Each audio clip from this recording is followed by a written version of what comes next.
Chelmsford, United Kingdom. Deception, obsession, and murder. The heartbreaking case of Ashley Wadsworth. In November 2021, a Canadian student named Ashley Wadsworth arrived in the United Kingdom to meet the love of her life. However, what appeared to be true love online turned out to be a terrifying nightmare with a fatal ending. Ashley was born on July 25, 2002, in the small town of Vernon, Canada, into an ordinary family. Her mother, Christy Gendron, and her father, Ken Wadsworth, separated when she was a child. Ashley stayed with her father, who poured his heart into her upbringing. Nevertheless, both parents were actively involved in her life, loving and always supportive. The girl was ambitious and dedicated all her free time to studying. She was disciplined and excellent at planning daily tasks, seeing it as an opportunity to achieve more in the future. Despite her intense focus on education, she also enjoyed skiing. Together, these qualities allowed her to grow into a sociable and successful young woman. Ashley had outstanding abilities for her age, fluently speaking 3 languages: English, French, and Spanish. She planned to continue her education to build a career as a lawyer, and at 18, she was accepted to Thompson Rivers University in Kamloops. When Ashley was 11, she started communicating online with a boy named Jack Sepple, who was 4 years older. Despite the age difference, the teenagers quickly found common ground. Jack lived in the United Kingdom, 6,000 kilometers away from his friend, but social networks bridge any distance. Jack was very kind and caring. The teenagers even synchronized their time zones to stay constantly connected, despite the 4-hour time difference. At first, they communicated as friends, but over time, they began to show affection for each other. Young Ashley was delighted with her new boyfriend. They regularly made video calls, exchanged photos and mini-videos. It made the girl feel special to find an older boyfriend at such a young age. Jack demonstrated his affection and feelings for Ashley, sending her many gifts by mail. Ashley constantly received invitations to visit him. He even promised to marry her, showing how far their feelings had gone. Jack described beautiful dreams about their wonderful future together in detail, and Ashley fell for it. However, her online boyfriend did not have the same outstanding intellectual abilities as Ashley. He was neither studying nor working, and not striving for a better life. Although Ashley was unaware of this, there were reasons to believe that he was simultaneously communicating with several girls, choosing a partner for himself. In fact, he was unfaithful to her, but Ashley was completely absorbed in this virtual relationship and head over heels in love with him. She was eager to meet Jack as soon as possible and build a full-fledged relationship in real life. But due to her age, the girl could not do this. Her parents forbade her to meet the boy in real life until she reached the age of 19. So their virtual relationship lasted about 8 years, after which 19-year-old Ashley, in agreement with her parents, decided to go to the United Kingdom. To make this happen, she had to take an academic leave from university for a whole year, and she also saved money for a long time for her dream trip. The girl was going to the UK on a 6-month tourist visa and assumed its possible extension. This trip was also perceived as an opportunity to travel and get acquainted with the culture of another country. However, going on such a long journey right away would have been reckless. Therefore, the girl first made several shorter trips with her family to gain experience in traveling. In particular, she visited Mexico and California. Her parents were not thrilled about her intentions. They thought that as she grew older, the girl would abandon this idea on her own. But Ashley did not back down, and was determined to go to her beloved, whom she had known for 8 years and considered almost a family member. Her parents didn't like that their daughter would be so far away on another continent with a stranger, and it worried them greatly. But Ashley could not be dissuaded or stopped. In fact, because of her age, they could no longer forbid or prevent her from going. So her father and relatives just hoped that everything would turn out the way their daughter expected. Her father saw his daughter off at the airport, not suspecting that he would never see her alive again. The girl went to meet her fate, unaware that her 23-year-old chosen one had a dark past. At that time, the guy already had 8 convictions for 12 different crimes, all related to domestic violence. Moreover, his former partners seriously feared for their lives, so each of them turned to the police when breaking up with Jack, and they received restraining court orders. The girls complained about the violence and used the ban on communication with him to protect themselves. Even the guy's own mother needed similar protection. He attacked her in 2014 when the woman was 55 years old. Her name was Tracy Dalton. During the attack in her own home, he seriously damaged the car, windows, and doors of the house. For this crime, he received a suspended sentence and a ban on approaching his mother. Jack had no right to approach her or her property for 5 years. However, in 2018 he violated the court order, so he was sent to a juvenile detention center, where he spent 8 weeks. After that, he faced the threat of a 5-year sentence if he violated the established prohibitions. It is noteworthy that Jack never entered into conflicts with men. His victims were always women, which was easily explained. Women were weaker and could not fight back. Unfortunately, Ashley had no idea about his dark past, so she arrived in the small town of Chelmsford, UK, on November 12, 2021, to a dangerous criminal who was a wolf in sheep's clothing. Over 8 years of online communication, she had developed complete trust in her partner. So she immediately went to live in his 1-bedroom apartment. She didn't even consider staying in a hotel or a rented apartment, so blinded by love and trust she was. At first, everything was fine. The couple traveled to interesting tourist places and local attractions, took many photos, and posted their happy pictures on their social media pages. The lovers got a kitten, which they named Winston, and began to take care of it. It seemed that Ashley was happy. When the girl had video calls with her relatives, she said that Jack was very kind, sweet, attentive, and caring. The guy tried his best to make such an impression on her. However, Jack was unemployed, had no ambitions, and never had money. In this, he clearly did not correspond to the image that young Ashley had in her head. She quickly realized that the guy was not who he pretended to be and was not suitable for her at all. At the same time, the girl found herself in an unenviable position, as she could not quickly break up with him and move out. It's worth remembering that she was in his apartment, under his round-the-clock supervision, and she didn't even have the opportunity to just run away from him. Quite quickly, the seemingly perfect relationship began to deteriorate. Jack became irritated by this and behaved inadequately and aggressively. On the nearest Christmas, his mental health problems worsened due to an overdose of medications.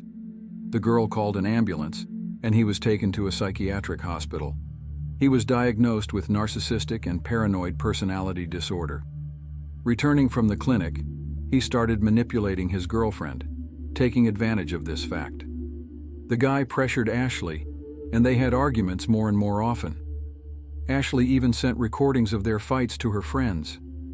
Some of the guy's actions sounded really scary. The girl's friends advised her to break up with such an unbalanced person as soon as possible. It was difficult for her to communicate with relatives and friends, as he changed the passwords to access social networks and messengers. The guy constantly controlled her correspondence. Later, the girl told her relatives that he once hit her on the head, but she forgave everything, partly because she was under the total control of a tyrant with mental problems. The situation was only getting worse. Realizing that this relationship was fundamentally flawed, she periodically saved materials on her phone as evidence of their conflicts. In addition to audio recordings of their scandals, she repeatedly took pictures of her injuries, the numerous bruises that Jack left on her body. When the girl was almost ready to leave, Jack staged a suicide attempt. Given the high level of control he had over her, he managed to keep her with him again. Their relationship was going in a downward spiral, and it could not end well. On February 1, 2022, one of Jack Sepple's neighbors heard the girl screaming through the wall. Going out into the corridor, he saw Ashley standing outside the door. She was crying and said that her boyfriend was abusing the kitten by throwing it against the wall. She was in shock, as she had never seen such cruelty in her life. After that, according to her, he attacked the girl and smashed her phone. The cause of this outburst of rage was a completely insignificant event. Jack caught his girlfriend scrolling through a news feed on her phone. She accidentally looked at photos of a naked girl. He accused her of being a pervert and began to vent his anger on her. He didn't listen to her at all and seemed to go crazy with rage literally out of the blue. The girl managed to tell her neighbors about this, and she also said that she feared for her life because of the guy's sudden outbursts of aggression. However, when they came out to talk to Jack, Ashley asked them not to call the police. She didn't want to create problems for the guy. They agreed and talked to Jack, which helped. He really calmed down a bit. The guy said that he would not harm anyone. His behavior was a mistake, but this turned out to be another manipulation on his part. After these events, the girl told her relatives that she had finally decided to go home. She was tired of such a relationship and Jack's sudden outbursts of rage. They were incredibly happy with this news, as they understood that their daughter was in a terrible situation. Her grandmother immediately booked plane tickets to Canada for February 3, 2022. However, the girl did not live to see that day. Around noon the next day, February 2, 2022, two of Ashley's new friends from the Mormon church in the UK received a message from the girl saying that she had serious problems. She asked them to pick her up and gave the address where she was.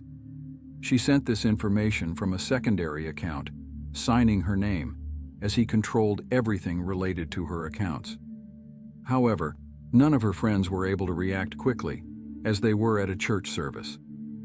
A couple of hours later, these friends of Ashley's were free and received another message, already from the main account, which said that everything was fine with her, and this seemed strange. Despite the fact that the message was sent from her own number, it was completely out of her style, which caused legitimate suspicion. They knew that she was going to move away from the domestic tyrant and was on the verge. For this reason, Ashley's friends decided to check if she was really okay. They arrived at the house that their friend had indicated. It was Jack's apartment. No one opened the door for them there, but it was possible to hear that someone was walking inside.